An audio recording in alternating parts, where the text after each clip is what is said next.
예, 오늘은 주님께서 칭찬하시는 믿음이라는 제목으로 하나님 말씀 전하겠습니다. 우리가 성경을 읽어보면 많은 위대한 그런 믿음의 인물들이 나오죠. 구약에 보면 에녹도 나오고요, 노아, 아브라함 이런 사람들이 나오고요, 또 여러 사람들이 등장을 합니다. 그리고 또 신약에도 보면 예수님의 제자들을 포함해서 위대한 그런 신앙의 인물들이 많이 나오고 있습니다. 그런데 오늘 본문에 보면 이방 사람인데도 불구하고 이 믿음의 모델로 삼아도 조금도 손색이 없을 만한 그런 인물이 나오죠. 이 사람이 바로 백부장입니다. 여러분, 백부장은 로마의 장교인데요, 보통 100명의 군사를 거느린 사람이죠. 당시에 백부장은 로마에서 가장 중요한 핵심이었다고 합니다. 백부장은 보통 군에서 복무한 지 한 15년 이상이 되어야 이 백부장 자리에 오를 수 있고요. 또 이 백부장은요, 사병들이 꿈꿀 수 있는 가장 명예로운 그런 직책이었다고 합니다. 또 이 백부장은 자신의 지위에 대해서 아주 대단한 자긍심을 가지고 있었어요. 그들의 복장은 사병들과 달랐는데요, 일반 사병들은 여러분 영화 같은 데 보시면은 아주 강력한 이 철판으로 된 그런 갑옷을 입고 있는데요, 그런데 이 백부장은 자신이 천하무적임을 드러내 보이기 위해서 그런 갑옷이 아니라 이 사슬로, 체인으로 얼기설기 짜여진 이 허술한 갑옷을 입고 그렇게 있었다고 합니다. 또 이 백부장은 황제에 대한 충성심이 너무나 강했어요. 그리고 백부장은요, 로마를 위해서 자신의 목숨을 버릴 그런 준비가 되어 있던 사람입니다. 그런데 이런 백부장, 사실 복음과 거리가 먼 사람이죠. 백부장은 이방 사람이고요, 또 당시에 유대인들이 그렇게 싫어했던 이 로마 사람이에요. 그래서 사실 이 백부장은요, 복음과는 거리가 먼고 구원과 거리가 먼 그런 사람일 수밖에 없었어요. 자, 그런데 그런 백부장이 오늘 본문에서 이 믿음의 모델로 등장을 하는 것입니다. 자, 특별히 오늘 본문에 나오는 이 백부장을 우리가 주목해야 된 이유는 예수님께서 그의 믿음을 칭찬하셨기 때문입니다. 그냥 칭찬하신 것이 아니라 놀라시면서, 아주 대단히 놀라시면서 예수님께서 칭찬하셨어요. 자, 10절 말씀을 보십시오. 예수께서 들으시고 놀랍게 여겨 따르는 자들에게 이르시되 내가 진실로 너희에게 이르노니 이스라엘 중 아무에게서도 이만한 믿음을 보지 못하였노라. 여기 놀랍게 여기다, 이 말을 헬라어로 하면 감탄하다 그런 뜻입니다. 우리나라 말로 하면 최고다 그런 뜻이에요. 그리고 또 이스라엘 중에 아무에게도 이런 믿음을 보지 못했다, 그렇게 칭찬하셨어요. 최고의 칭찬을 하신 것이죠. 자, 그렇다면 이 백부장이 가진 믿음은 도대체 어떤 믿음이길래 예수님께서 이렇게 극찬을 하셨을까요? 자, 이 시간 우리 함께 그것을 추적해 보고요, 우리도 그 믿음을 가지고 주님 섬기실 수 있기를 주님의 이름으로 축원합니다. 자, 첫 번째로 백부장의 믿음은 모든 문제를 주님 앞으로 가져오는 믿음이었습니다. 여러분, 믿음이란 다른 것이 아니라요, 모든 문제를 다 주님 앞으로 가지고 나오는 것, 이것이 믿음이에요. 그냥 문제를 가지고 나오는 그 자체가 믿음이라는 것입니다. 우리가 생각할 때 이것이 뭐 믿음인가, 그렇게 생각할 수 있는데 그렇지 않아요. 모든 크고 작은 문제를 다 주님 앞으로 일단 가지고 나오는 것, 이것이 바로 믿음입니다. 5절 6절을 보십시오. 예수께서 가버나움에 들어가시니 한 백부장이 나와 간구하여 이르되 주여 내 하인이 중풍으로 집에 누워 몹시 괴로워하나이다. 여기 한 백부장이요, 문제를 지금 가지고 주님 앞으로 나오는데 자신의 문제가 아니라 자신이 부리는 하인의 문제를 가지고 예수님 앞으로 나와요. 그런데 어떤 문제입니까? 하인이 중풍병에 걸렸어요. 중풍병은 당시에 고칠 수 없는 그런 병이죠. 이렇게 되면 하인, 중풍에 걸리면 못 움직이겠죠. 이렇게 되면 그냥 내다 버릴 수 있습니다. 당시의 하인 종은요, 그냥 가정에서 키우는 가축과 같은 그런 존재였어요. 그래서 주인이 언제든지 그냥 쓰지 못하게 되면 내다 버리고 폐기 처분할 수 있는 그런 존재였습니다. 그런데 백부장은 자신의 문제가 아니라 그 하찮은 하인의 문제를 가지고 예수님 앞으로 나왔다는 거예요. 그 하인을 내다버리지 않고 문제를 가지고 주님 앞으로 나왔습니다. 자, 예수님께서 바로 이 백부장의 믿음을 주목해 보신 것입니다. 여러분, 믿음이란 무엇입니까? 문제를 내가 해결하려고 하다가 안 되면 나중에 주님 앞으로 가는 거, 이것이 믿음이 아니라 모든 문제를, 큰 문제서부터 작은 문제까지, 중요한 문제서부터 사소한 문제까지 다 주님 앞으로 가지고 나오는 거, 이것이 바로 믿음입니다. 문제의 해답이 주님께 있음을 믿고 주님 앞으로 나오는 거예요. 여러분, 우리가 해답을 가지고 나오는 것이 아닙니다. 내가 해답을 들고 와서 하나님 이대로 해 주십시오, 이게 믿음이 아니라 그저 문제 자체를 들고 와서 그 문제를 하나님께 맡겨버리는 거, 이것이 바로 믿음이라는 거예요. 제가 예전에 한국에서 어렸을 때 교회 다닐 때요, 이 새벽 기도 시간에 보면 권사님들이 나와서 그냥 새벽 예배 끝나면 주여 주여 하고 부르짖는 모습을 보게 됩니다. 아주 큰 소리로 부르짖으며 기도해요. 그러면 어떤 사람들은 뭘 저렇게 지금 구할 게 많아가지고 그냥 본인이 해결할 건 알아서 하지, 도대체 왜 이렇게 시끄럽게 부르짖나, 그렇게 생각하는 사람들이 있어요. 그러나 그것이 아니에요. 그 권사님들은 그저 자신의 문제를 주님 앞으로 가지고 나오는 것이죠. 여러분, 이것이 믿음입니다. 여러분, 문제를 주님 앞으로 나오는 것은 주님이 그 문제의 해결자이심을 믿는다는 뜻이에요. 그러니까 주님 앞으로 나오게 되는 것이죠. 우리가 병이 들면 의사에게로 가죠. 왜 의사에게로 갑니까? 고쳐줄 줄 믿고 가는 것입니다. 요즘 의사 보면요, 다 전문적으로 나누어져 있어요. 그래서 주치의에게 가서 내가 뭐 내시경 받고 싶다 그러면은 내시경 전문 의사를 소개해 줘요. 또 내가 수술을 받아야 된다 그러면 수술 전문 의사를 리퍼를 해 줍니다. 그러면 가서 수술 받고 검사 받고 그렇게 하는 것이죠. 여러분, 그런데 우리 인생의 모든 문제는 누구에게로 가야 합니까? 바로 주님께 가야 하는 것입니다. 우리 주님께서 최고의 전문가가 되세요. 그래서 예수님께서 수고하고 무거운 짐진 자들아 다 내게로 오라, 내가 너희를 쉬게 하리라, 이렇게 말씀하신 것이죠. 서울의 어느 대학 총장이요, 학교에 심각한 문제가 생겼는데 그 문제가 너무나 복잡해서 아무리 애써도 해결이 안 되는 것입니다. 그러자 총장님이 하루는 교회에 나와서 하나님께 원망을 쏟아내는 기도를 했어요. 하나님, 왜 이렇게 무겁고 힘든 짐을 내게 지우십니까? 눈물 흘리면서 기도하는데 하나님께서 마음에 이런 응답을 주시더라는 거예요. 내가 언제 내게 도와달라고 해보았느냐? 내가 언제 내 문제를 내게 맡겨보았느냐? 전부 너 혼자 했고 너 혼자서 해결하려고 이리저리 뛰어다니지 않았느냐? 그런 마음에 응답이 오더라는 거예요. 실제로 생각해 보니까 자신이 그렇게 지금까지 살아온 것입니다. 그래서 그 자리에서 회개하고 간절한 마음으로 그 문제를 낱낱이 하나님 앞에 아뢰었다는 거예요. 어린아이처럼 고했다는 것입니다. 그랬더니 문제가 하나둘씩 풀려나가고 하나님께서 길을 열어 주시더라는 것입니다. 여러분, 예수님께서 왜 어린아이들을 좋아하셨을까요? 아이들은 부모를 의존하는 믿음이 대단합니다. 무엇이든지 다 고해요. 어릴수록 더 그래요. 보면 힘들면 힘들다고 와서 얘기하고, 뭐가 필요하면 필요하다고 와서 얘기하고, 아프면 아프다고 얘기하고, 그래서 아이들이 순수한 것이죠. 그런데 아이들이 크면 그렇게 하지 않아요. 저희 아이들도 어렸을 땐 다 이야기를 했어요. 그런데 커가면서 이야기를 안 하더라고요. 제가 뭐 별일 없냐 그러면 없어, 그냥 이게 한마디 끝이에요. 여러분, 우리는 주님 앞에 모든 문제를 가지고 나가야 하는 것입니다. 주님이 우리 문제의 해결자가 되심을 믿고 나가라는 거예요.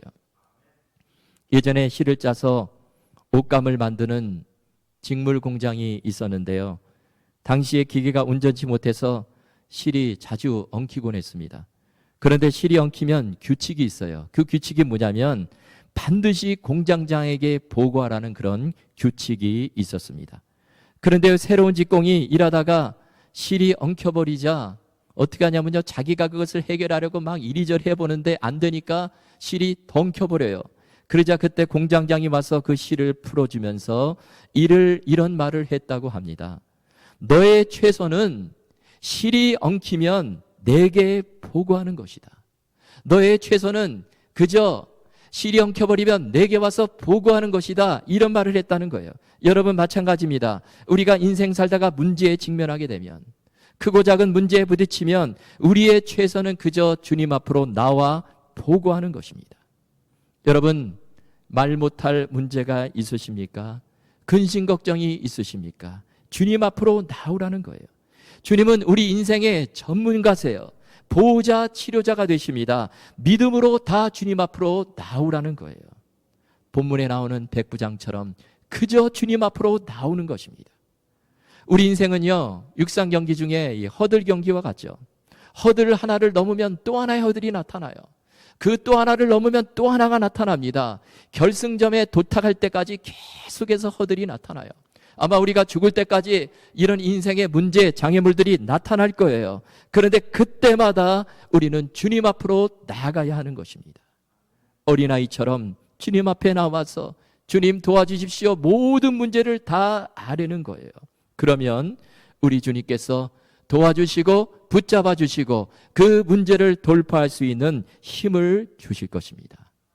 여러분, 문제를 가지고 주님 앞으로 나오는 것이 믿음이다. 이 말씀 기억하시고요. 날마다 그렇게 기도하며 사시는 저와 여러분 다 되실 수 있기를 주님의 이름으로 축원합니다. 두 번째로 백부장의 믿음은요, 말씀의 능력을 믿는 믿음이었습니다. 그냥 말씀을 듣고 이해하는 믿음이 아니라 말씀의 효력, 말씀의 능력을 믿었다라는 거예요. 여러분, 정말 말씀의 능력을 믿으십니까? 백부장은요, 그것을 믿었어요. 바로 거기에서 기적이 일어나게 되는 것입니다. 백부장이요, 예수님께 나와 이렇게 고하죠. 6절입니다.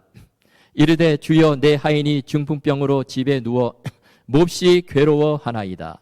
자, 그러자 예수님께서 내가 가서 고쳐주리라 이렇게 말씀하세요. 이 얼마나 위로가 되는 말씀입니까? 예수님이 직접 집으로 오시겠대요. 보통 사람 같으면 정말 감사합니다. 주님 얼른 가시지요. 얼른 가시지요. 그러면서 예수님을 모시고 갔을 거예요. 그런데 백부장 어떻게 합니까? 8절입니다.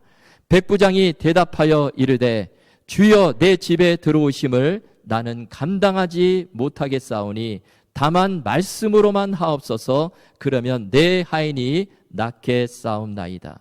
주님이 오실 필요가 없다는 것입니다. 지금 말씀 한마디만 하시면 내 하인이 낫겠다는 거예요. 여러분, 백부장의 믿음이 칭찬을 받을 만한 것이 바로 여기에 있습니다. 그는 말씀의 능력을 전적으로 믿었다라는 거예요. 그 말씀을 주시는 분이 예수 그리스도시기 때문에 그 말씀이 그대로 될 줄 믿었다는 것입니다. 요한복음 11장에 보면 나사로가 병이 들었습니다. 그런데 예수님께서 일부러 이틀을 지체하시고 그리고 나서 나사로의 집에 가세요. 가보니까 나사로 이미 죽었어요. 그러자 마르다가요, 예수님을 보고 뭐라고 말합니까? 요한복음 11장 21절에 보면 마르다가 예수께 여짜오되 주께서 여기 계셨더라면 내 오라비가 죽지 아니하였겠나이다. 주님이 여기 계셨더라면, 주님이 이곳에 미리 도착했더라면 나사로가 살았을 것입니다. 이렇게 말하는 거예요.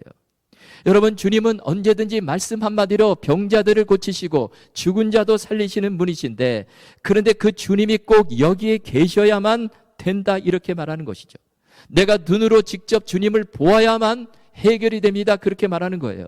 무슨 확실한 증거가 있어야 된다는 것이죠. 마치 유대인들이요, 표적을 구하듯이 그렇게 믿은 것입니다. 그런데 주님이 칭찬하시는 믿음은 그런 믿음이 아니라 말씀을 믿는 믿음이에요. 말씀의 능력을 믿는 믿음입니다. 그 말씀 자체가 능력 있음을 믿고 그 말씀을 주시는 분이 주님이신 줄 믿고 그 말씀을 붙드는 것, 이것이 믿음입니다. 우리가 살면서 성경을 얼마나 많이 읽었는가, 그것을 자랑할 때가 있죠. 제가 한국에서 신학대학원 들어갈 때요, 이 면접을 하는데요, 꼭 물어보는 것이 있어요. 성경 몇 번 읽었느냐, 그걸 물어봐요. 그런데 여러분, 성경 몇 번 읽었다, 물론 그것도 중요하지만 그보다 더 중요한 것이 있는데 말씀의 능력을 믿고 있는가, 이것이 더 중요합니다. 여러분, 성경을 아무리 많이 읽어도요, 무슨 소설책처럼 읽고 말씀의 능력을 하나도 믿지 못한다면 소용이 없는 것이죠. 히브리서 4장 12절에 보면 이렇게 말씀합니다. 제가 한글 개역 성경으로 읽어드리겠습니다. 하나님의 말씀은 살았고 운동력 있어 좌우의 날선 어떤 검보다도 예리하여 혼과 영과 및 관절과 골수를 찔러 쪼개기까지 하며 또 마음의 생각과 뜻을 감찰하나니. 여러분, 성경 말씀은요, 문자가 아니에요. 말씀은 살아있고 운동력 있는 그런 능력 자체라는 것입니다. 그 말씀을 믿음으로 간절히 붙들게 될 때 거기서 기적이 일어나고 놀라운 하나님의 역사가 나타나게 된다는 것입니다. 현재 이 LA 근교에서 내과 의사로 활동하고 계시는 분이 있는데요. 그런데 이분이 믿음이 참 좋아서 병원을 찾아오는 분들에게 치료해주고 꼭 기도를 해준대요. 기도. 안수 기도를 또 해준대요. 그래서 직원들이 다 퇴근한 오후 5시 이후에는요, 그 병원이 기도원이 된다고 또 그럽니다. 사람들에게 막 기도를 해줘가지고. 그런데 어느 날 오후 6시쯤에 이 62살의 대장암 말기 환자가 찾아왔어요. 이 환자는 대한민국 해병대 중령 출신인데요. 집사님이에요. 체격이 아주 좋았는데요. 대장암 수술을 받고 체중이 한 30kg가 그냥 빠져버렸습니다. 그 뒤로 이 암이요, 온몸으로 전이가 돼가지고 이제 포기된 그런 상태예요. 그런데 이분이 이 마지막 상담을 하기 위해서 이 의사 선생님을 찾아왔어요. 의사 선생님이 진찰을 하더니 이런 말을 합니다. 집사님, 제가 의술로 집사님을 치료할 방법은 더 이상 없습니다. 대신에 제가 한 가지 방법을 알려드릴게요. 그러면서 하는 말이, 집에 가셔서 이사야 53장 5절 말씀을 노트에다가 10,000번을 적으십시오. 이렇게 말했어요. 그 말씀이 어떤 말씀이죠? 이사야서 53장 5절 말씀. 그가 찔림은 우리의 허물 때문이요 그가 상함은 우리의 죄악 때문이라. 그가 징계를 받음으로 우리는 평화를 누리고 그가 채찍에 맞음으로 우리는 나음을 받았도다. 이 말씀을 노트에다가 10,000번을 적으라는 것입니다. 그러자 그 집사님이, 아니 무슨 숙제가 그렇게 많아요? 그렇게 묻는 거예요. 그러자 그 의사분이 이런 말을 합니다. 구약 성경에 나오는 이 나병에 걸린 나만 장군을 보십시오. 나만 장군이 엘리사 선지자를 찾아와서 이야기하니까 저 요단강 물에 가서 7번 담갔다 일어나라 그랬는데 처음에 화가 나서 돌아가려고 그러자 그 하인들이, 장군님 제발 그러지 마시고 그 말씀을 들어보십시오. 그래가지고 그 말씀에 순종해서 요단강 물에 들어갔더니 완전히 회복이 되지 않았습니까? 이것처럼 말씀에 순종하게 되면 하나님의 기적이 나타날 것입니다. 이런 말을 해 주었다는 거예요. 그래서 집사님이요, 그 말씀을 듣고 집으로 돌아가서 그날부터 이사야서 53장 5절 말씀을 노트에다 적었어요. 말씀을 믿고 그 말씀이 이루어질 줄 믿고 열심히 적어갑니다. 특별히 그가 채찍에 맞음으로 우리는 나음을 받았도다. 이 말씀을요, 마음으로 쓰는 거예요. 믿음으로 쓰는 겁니다. 그 뒤로 3달이 지나는데 어느 날 그 집사님에게 전화가 왔어요. 의사 선생님은 한동안 소식이 없어서 걱정을 했는데 마침 전화가 온 거예요. 그런데 그 집사님 목소리가 아주 밝습니다. 그러면서 하는 말이, 제가 어제까지 이사야 53장 5절을 10,000번을 썼습니다. 그리고 오늘 내시경 검사를 받았는데 암이 행방불명이 되었습니다. 그런 말을 하는 거예요. 이 집사님이요, 암에서 건짐을 받게 된 것이죠. 놀라운 기적이 일어나게 된 것입니다. 여러분, 말씀을 그대로 믿는 자에게 그 말씀은 능력이 되어 나타나게 된다는 거예요. 이것이 중요한 원리입니다. 여러분, 그래서 로마서 1장 16절에 보면 이렇게 말씀하죠. 내가 복음을 부끄러워하지 아니하노니 이 복음은 모든 믿는 자에게 구원을 주시는 하나님의 능력이 됨이라. 저기 보니까 이 복음은 모든 믿는 자에게, 그 다음에 생략하고 하나님의 능력이 됨이라. 모든 믿는 자에게 복음은, 하나님의 말씀은 하나님의 능력이 된다는 것입니다. 그런데 누구에게요? 모든 믿는 자에게요. 어린아이로부터 어른까지, 유대인에서부터 헬라인에 이르기까지 모든 믿는 자에게 말씀이 능력이 된다는 것이죠. 에베소서 6장에 보면 하나님의 전신갑주가 나오는데요.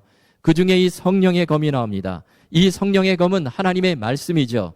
에베소서 6장 17절에 보면 이렇게 말씀합니다. 구원의 투구와 성령의 검 곧 하나님의 말씀을 가지라. 그런데 이 검은 특징이 있어요. 칼집에 꽂아놓게 되면 아무런 효력을 발휘를 못합니다. 그런데 그 검을 칼집에서 빼서 사용하게 되면 놀라운 엄청난 무기가 되는 것이죠. 여러분, 우리가 말씀을 읽는 것도 마찬가지예요. 우리가 말씀 읽는 것 중요하지만 더 중요한 것은 그 말씀의 능력을 믿는 것입니다.